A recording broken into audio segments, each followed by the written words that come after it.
for the Bible. Let me go back and fire it up. Oh, we got Logan.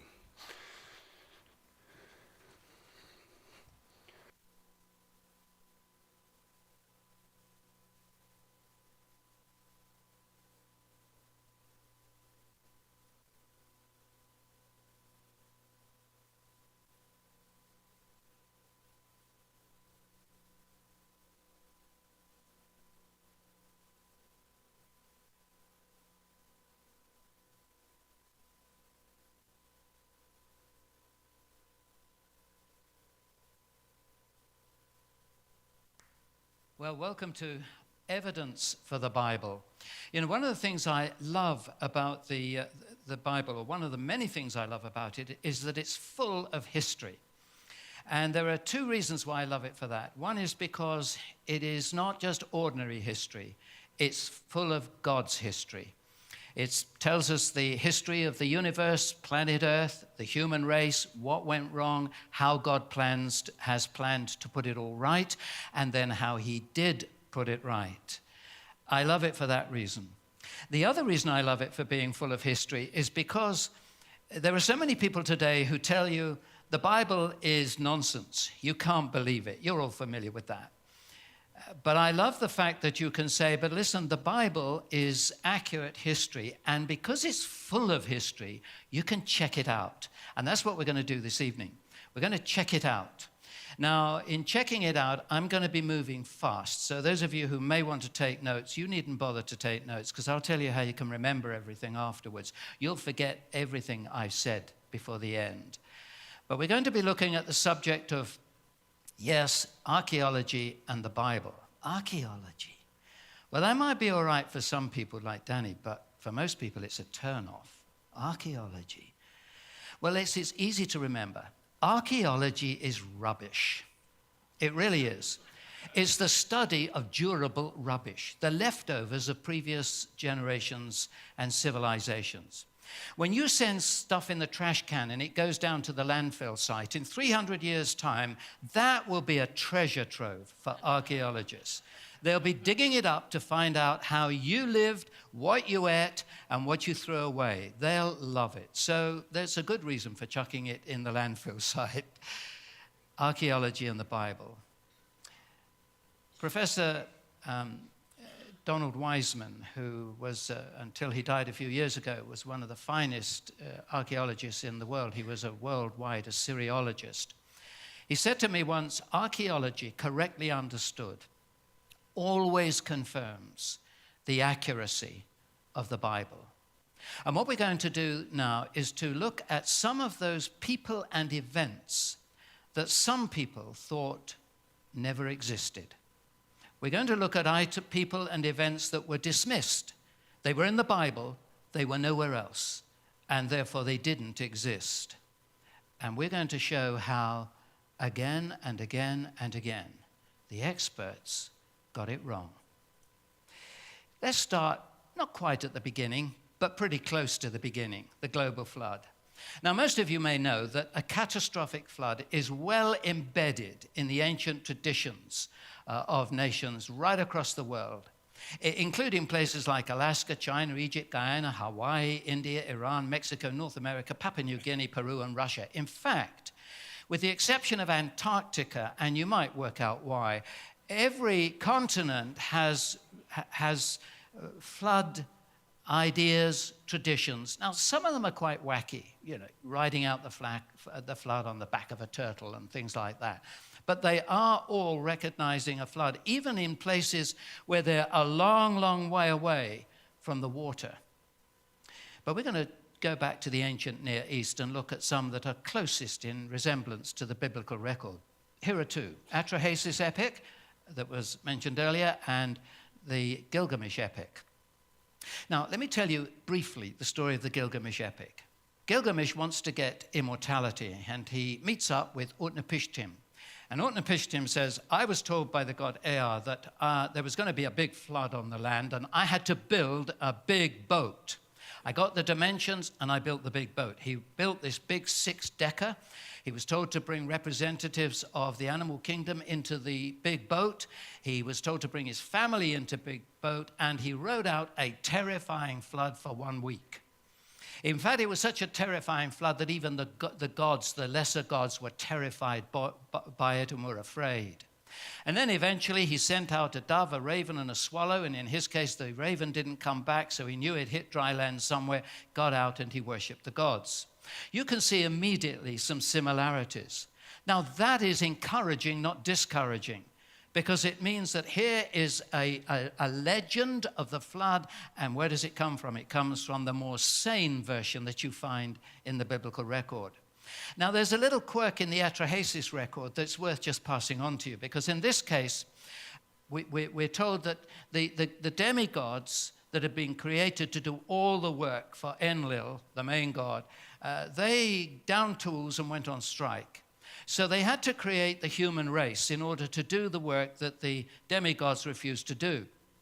The trouble is, the human race made such a din on earth that it gave the gods a headache. And so they decided they'd have to bring a flood to wipe out the whole of the earth. That was the origin of the flood, a headache among the gods.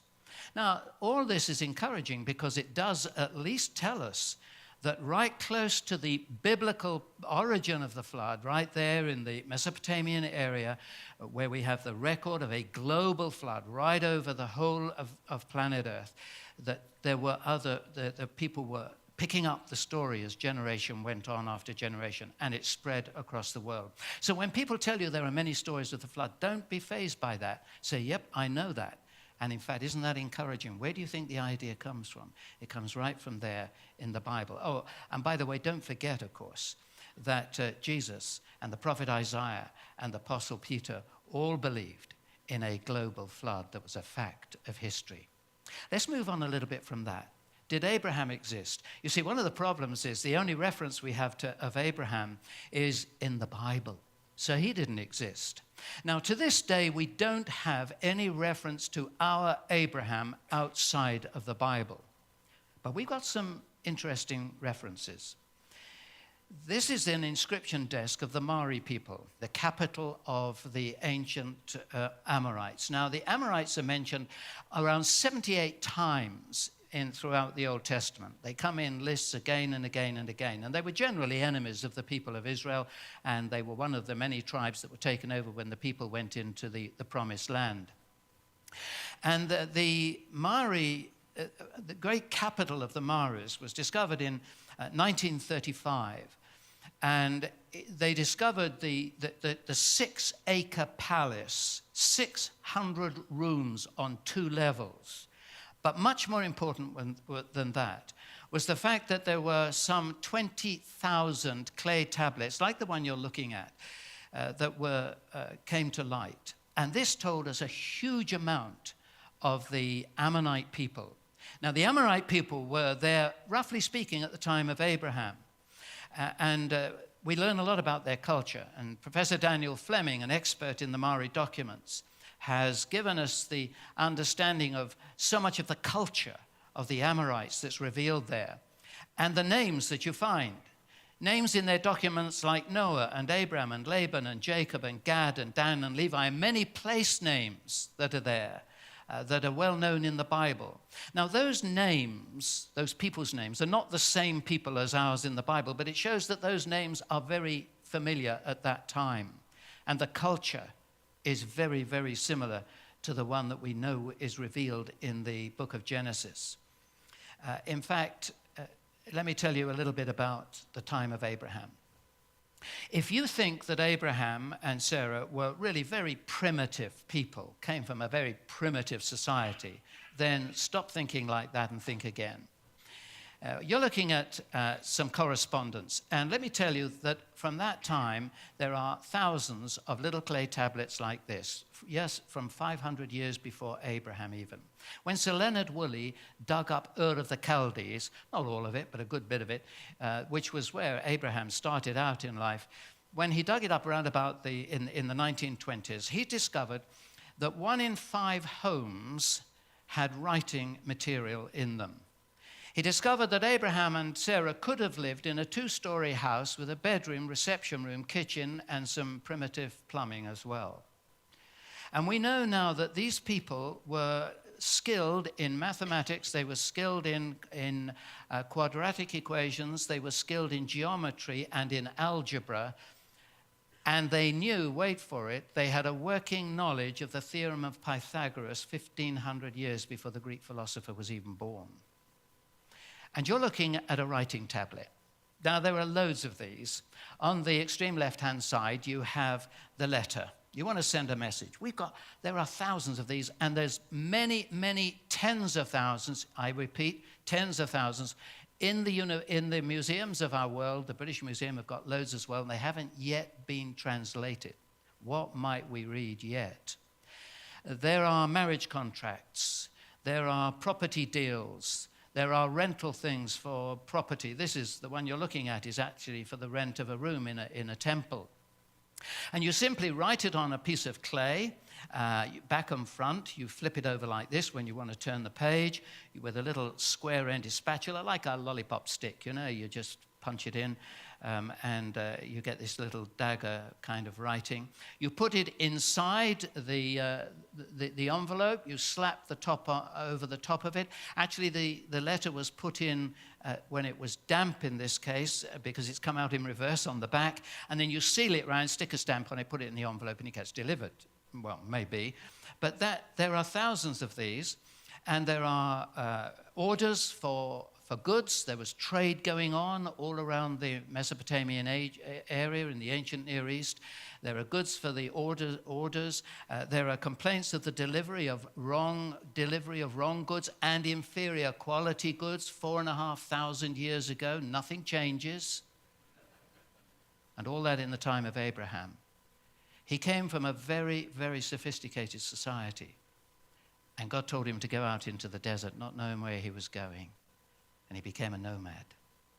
Oh, and by the way, if you go online and just Google in Abraham's camels, you'll come up with people that still tell you that the Bible is wrong, you see, because Abraham, we are told, had a great herd of camels when he was in Egypt.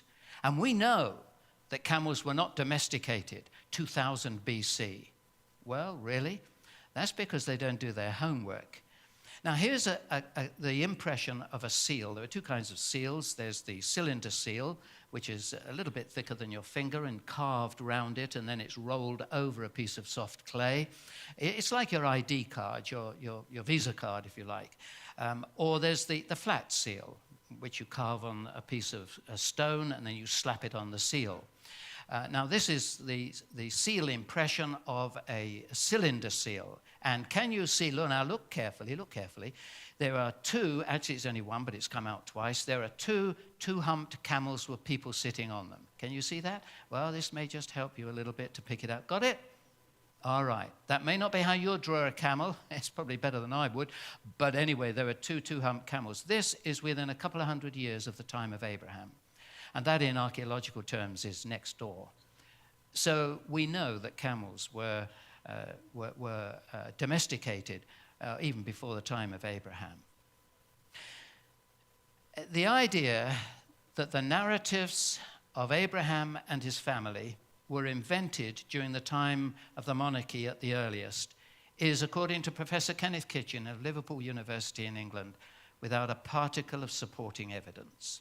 The culture of the time of Abraham is as revealed in the Bible, is exactly as we have it in the known records that have been left us of that time. Abraham fits just where he belongs, and one day we may well come up with his name, on a document that has not yet been translated. And who were the Hittites? You say, I don't know who the Hittites were. Well, I'll tell you. They were a very fierce people. They come up a lot in the Old Testament. In fact, Abraham bought a field to bury Sarah in from the Hittites. And you may also recall that one of David's generals was a Hittite, Uriah, Bathsheba's husband. And yet, because we only knew the Hittites from the Bible and they were known nowhere else, they didn't exist. Remember, we're looking at people and events that didn't exist. because they were only in the Bible. And then in 1906, in Turkey, modern-day Turkey, Hattusis, the capital of the Hittites, was discovered. It told us a huge amount about them.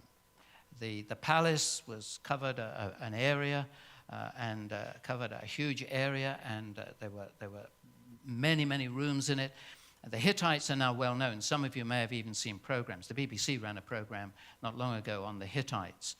They are very well known. Today, nobody doubts the Hittites. Hey, and more than that, not only was their ancient capital discovered in Turkey in 1906, but we now know that they fought a very famous battle, one of the most famous battles in the ancient world, the Battle of Kadesh in 1274. And it was against Ramesses II, one of the most famous of all the pharaohs of Egypt, and one of the most powerful, and the one who built more monuments to himself than any other pharaoh. And they fought a battle. It was a terrible battle. They fought themselves to a standstill, and they were going to resume it the next day, and then realized they'd all run out of steam and they couldn't. So eventually it left to what is considered to be the first peace treaty, known peace treaty in the world. But of course, in the ancient world, when you fought a battle and you either lost or didn't win, you've got to go back home and make it look as though you really won. So when Ramesses II went back home to Egypt, he made it clear to everybody that he won, and he made this little temple to himself. And if I tell you that each one of the 4 figurines there is 60 feet high, you'll get an idea of what it's like at Abel Simnel. And if you go inside there, you're not allowed to take pictures inside, but if you go inside there, the walls are painted beautifully with this Ramesses II treading on all his enemy Hittites, the people that never existed because they were only in the Bible. Everybody believes in the Hittites today. Nobody doubts them. That's the flood. That's Abraham. That's the Hittites. David, a legendary hero, you say? Surely not. Surely, yeah. Critics for many, many years claimed that David never existed. He was a legendary king. And in fact, what happened was simply this. Either in the time of Josiah or even later, more likely in the time when the Jews were in exile, in the Persian exile, that would be after 539 BC, when they'd been taken into Persian exile, the Jewish scribes sat down and they wrote a history of Israel to bolster their morale while they were in the land of exile. And David was their great heroic king. Now, just as an aside, can you think of a story of David, if you were making him out to be a heroic king, you wouldn't have included? You've got it. All right. Anyway, they were dumb enough to make that story up. And here's the great heroic king. Because, you see, there was no evidence of David anywhere outside the Bible. Well, that was until as recently, actually, as 1993, when the Tel Dan inscription was discovered.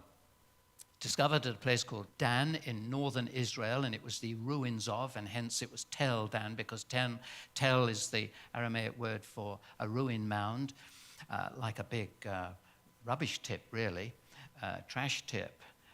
And Tel Dan produced this inscription. What is it? It's the King Hazael of Syria, who refers to the fact that he killed the king of Israel and the king of the house of David, the dynasty of David. Now, no one doubts that this is 796 BC. It has to be because of King Hazael of Syria. That's his dates, and it fits perfectly what we know and where it was found and so on. No one doubts that. But the very fact that he refers to the dynasty or the house of David is interesting because it's only 175 years after David, but more to the point, 300 years before the legends of David were supposedly invented. No serious archaeologist today doubts the existence of David. Of course, they say he wasn't quite as powerful as the Bible says he is, although there's evidence to the contrary of that now, but that's another story I haven't time to tell you. But this David, who never existed, now everybody accepts that he really was not a legendary hero, but a real figure of history. And here's another king that never existed. So you see, we've got the flood, we've got Abraham, we got the Hittites, we've got David, and there's this guy Sargon. You see, he never lived because his only reference to him was in one single verse in the Bible, Isaiah chapter 20, verse 1. And Sargon was discovered in 1843 by a French archaeologist, Paul-Émile Botta. And Paul-Émile Botta discovered Sargon's fortress, his great fortress city on the banks of the Euphrates River. And this king is now one of the best-known kings of the ancient world. He never existed, remember, but now he's one of the best-known kings of the ancient world. We've got his palace, his library. We know that one of his daughters was a poetess and a prophetess as well. This is the king who never lived, who actually guarded his palace with two huge 10-ton, 15-feet-high, human-headed winged bulls, which is really not bad for a king who never lived. And he's facing a guy who is almost certainly Sennacherib, his son. And we'll come back to him a little bit later on. There's a lot about Sennacherib in the Bible. And as a matter of fact, there's a lot about the Bible in Sennacherib as well. But before we leave Sargon, this is the Sargon who defeated Samaria. That's up in the north, Israel. And in the year 722 BC, he destroyed the capital of Israel in Samaria, and he tells us so, and the Bible tells us so, that he took a lot of the people, as all the ancient kings did, took them out of their land and scattered them in other countries that he had conquered, and then he brought people in from the other countries and settled them in Samaria. Now, when they came in, and the Bible records this quite clearly, the people brought in with them their false gods, and they stirred that in to the worship of Yahweh, the true God. So the people in the north were people that had a totally mixed religion. And the people down in the south, in Judea, based on Jerusalem, who were not defeated by Sargon, they never actually liked the people in the north. The people based on Samaria, the Samaritans, were nasty foreigners for the people down in the south. And that went all the way on until the time of Jesus. So when you read John 4 and verse 9, and you're reminded that the Jews have no dealings with Samaritans, I want you all to immediately think Sargon. We know where it started. It was his fault, 722 BC, when he conquered and defeated the north. So there we have the flood, we have Abraham, we have the Hittites, we have David, we have Sargon. What about this king who never existed, Belshazzar? Rembrandt, I don't know why he painted the picture of Belshazzar's feast, because Belshazzar only came in the book of Daniel and nowhere else in known history. So he didn't exist either. Figment of the writer's imagination. Is that all we can say about him? Well, it's even worse than that, you see, because the Bible implies that Belshazzar was the last king of Babylon when the Persians broke in 539 BC, when they broke into Babylon. It was a bloodless entry, actually, because people hated the king. But the problem is, we knew who the king was. The last king of Babylon, was actually Nabonidus. Here he is, worshipping three of his gods. The last king of Babylon was Nabonidus, and yet the Bible says that the king in Babylon at the time the Persians broke in 539 was Belshazzar. It's got to be wrong, hasn't it? Well, that was until the British consul in Basra, and you all know where Basra is, actually discovered the remains of a temple that had been repaired and dedicated to the moon god. His name was Sin, but that's not our word Sin. That's just his name. And he had left 4 time capsules. Here's one of them. They're nowhere near as big as this. They're only about that big, actually, little clay barrels. And it was 4 identical time capsules.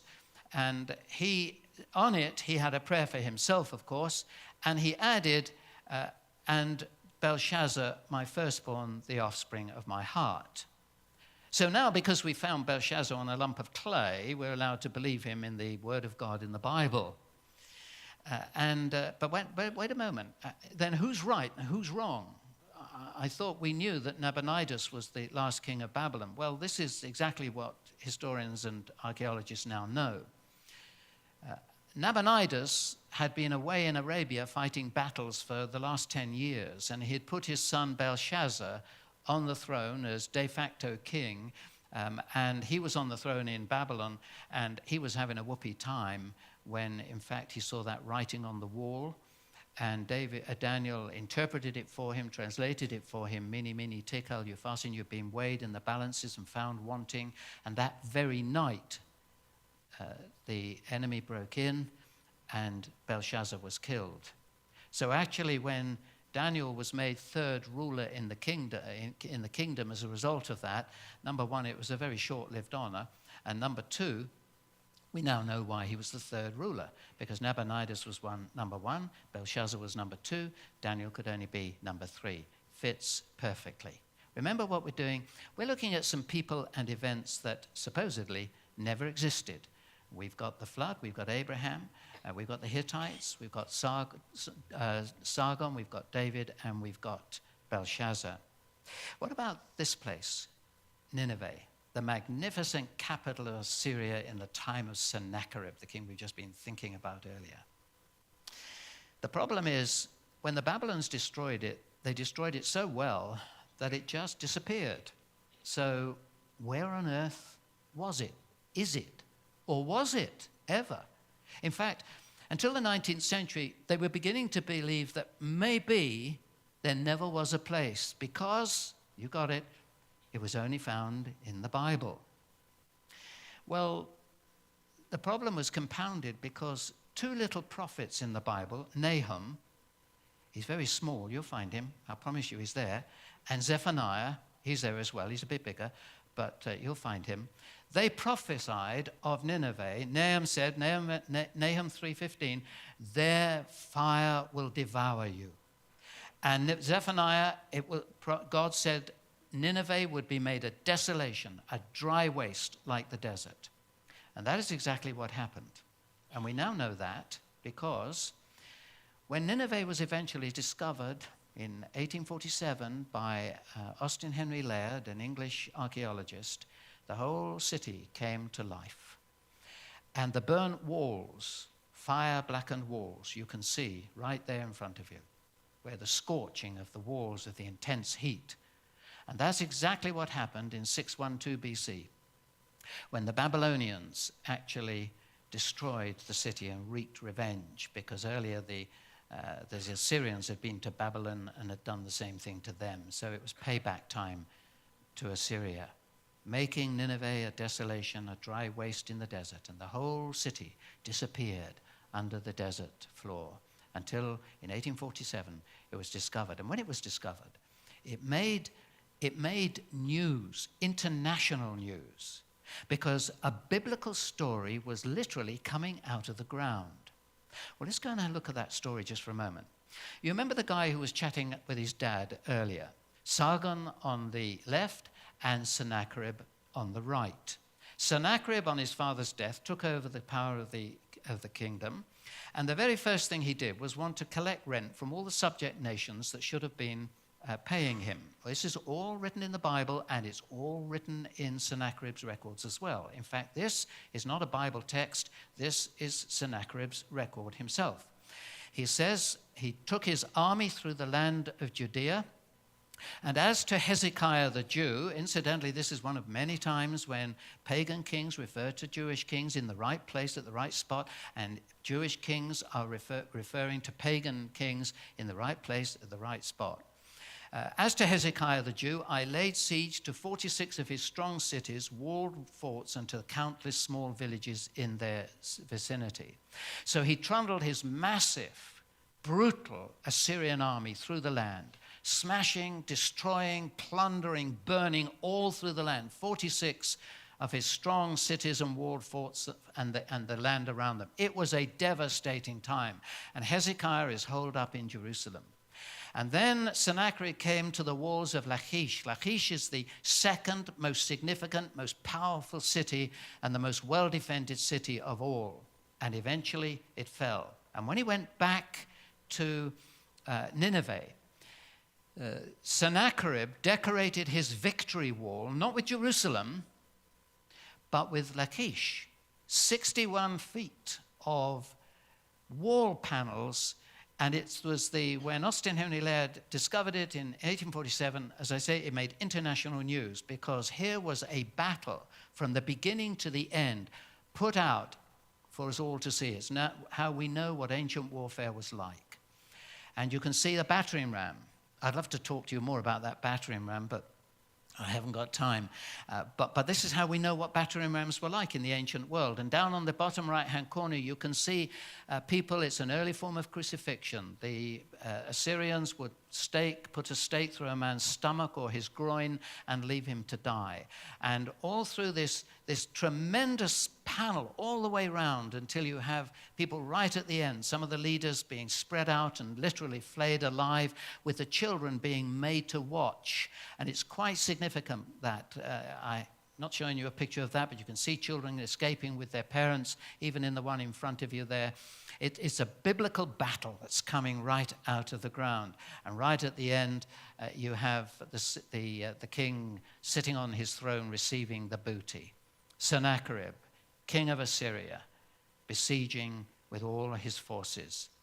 Meanwhile, back in Jerusalem, Hezekiah had 3 or 4 years of warning that the army was on the way. It took time for the army to get through the land and do all this destructive work and lay siege to Lachish. And so he had time. And one of the things he had to do was deny water to the enemy, but make sure that Jerusalem was well supplied. So the Bible makes a very simple comment. It says that actually what he did was to channel water through the city down to the west side of the city of David with a conduit, a tunnel, which brought water into the city. How many of you here this evening have ever walked through Hezekiah's tunnel in Jerusalem? 1, 2, 3, 4, about 2, 3, 4 of you. Okay. It's something that's quite incredible to do. You can actually walk through the tunnel that Hezekiah's engineers built, and no engineer today knows how they did it. They started at both ends. All they have is a little pick in one hand and an oil lamp in the other. We know they started at both ends because when they met in the middle, they left a plaque on the wall that told us exactly how they met. And they wind under the city, 49 meters down, 533 meters wiggling through, and the gradient is just less than 1%, just a gentle gradient, so the water keeps flowing, and it ends up in the pool of Siloam, which was only discovered, the real pool of Siloam, only discovered in the year 2004. And the prophet Isaiah, who was the in-house prophet at that time, had prophesied, "Thus says the Lord concerning the king of Assyria, he shall not come into this city, or shoot an arrow there, or come through to it before it with a shield, or cast up a siege mound against it." And that is exactly what happened. If you know your biblical story there, you know that the record makes it absolutely clear that overnight the army was decimated by an unseen hand. And he had to go back to Syria, where a few years later he was slain, assassinated by 2 of his own sons. And the Bible actually gives the name of those 2 sons, one of which has been identified in Assyrian and Babylonian records. And the Greeks and the Babylonians both confirm that his army was decimated and he had to return home. They give a different reason for it. Herodotus, the Greek historian, says that mice ate all the bowstrings so that they couldn't do any more fighting. There is a biblical account that is more accurate than that, and you can go read it for yourself. But it does mean that the word of God was absolutely true, and this is significant. Sennacherib left a record of all his military campaigns.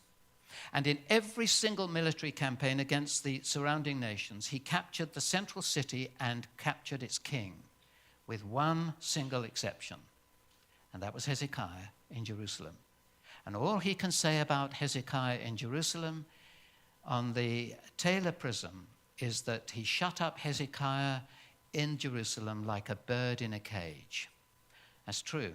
The problem is he couldn't open the cage and get the bird out. And it really was an admission of defeat, although he didn't look like that. So he went back home, and like Ramesses II with Abel Simnel and his so-called victory over the Hittites, he had to make a wonderful victory over Israel and Judah, and it's the Lachish room that he has to put up. Let's have a look at a few more people confirmed by the spade. Here is one of the great kings of the ancient world. I thought you'd like to see him. Beautiful picture of him, isn't it? Shalmaneser III, king of Assyria. He calls himself the strong man unsparing. And he tells us what he used to do when he defeated a city. He would make a terrible heap of skulls outside the city and make the rivers run with blood. And on the stela that you're looking at here, he records the Battle of Karkar in 853 BC. Now, that battle is not recorded in the scriptures. They don't need to record all the battles unless they've got some particular reason. But what's significant is that on the back of this, and if you nip around the back of the screen, you can see it afterwards. If on the back of it, he has a reference to this particular Battle of Karkar. It was some fight. There were 61,000 troops against him, and that included, that was the infantry, and there were 4,000 chariots, and there were 1,900 cavalry and 1,000 camels. And he defeated them. And he says he slaughtered 14,000 of them, and there wasn't room to bury the people. But the reason I'm mentioning it is because he mentions on the back, Ahab, king of Israel, put 10,000 infantry and 2,000 chariots, that's half the chariot force, into this battle. One of many occasions when ancient kings are referring to biblical kings in exactly the right position. And here's another one. This is the guy who drove his chariot furiously into Jerusalem, and the end of Jezebel was just on the end of that as well. Now, Jehu was a butcher and a usurper. He'd butchered his way to power, usurped the throne of Israel. He needed a few friends to keep on side. And who better than the big guy himself, Shalmaneser III? So he toddled along to Shalmaneser with a few gifts. And on the black obelisk, it's an obelisk because it's four-sided and it tapers at the top, and it's called a black obelisk because it's black limestone. And on the black obelisk, there is a list of 5 kings who are bringing tribute to Shalmaneser III. And the second row down has a kneeling figure there bringing tribute to him. And the text above it, in cuneiform writing, tells us that this is Jehu, son of Omri, bringing tribute to the king. And as you go round the obelisk, you will see all the gifts that he brought. Another king, Ahab, Jehu, mentioned very clearly in ancient pagan records. This is incidentally the... That's about all the time we got. But that's a lot of them anyhow.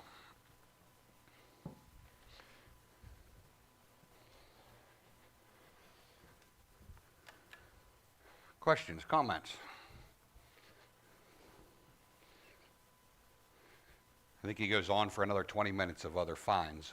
Only Archaeological depiction we finds. have of an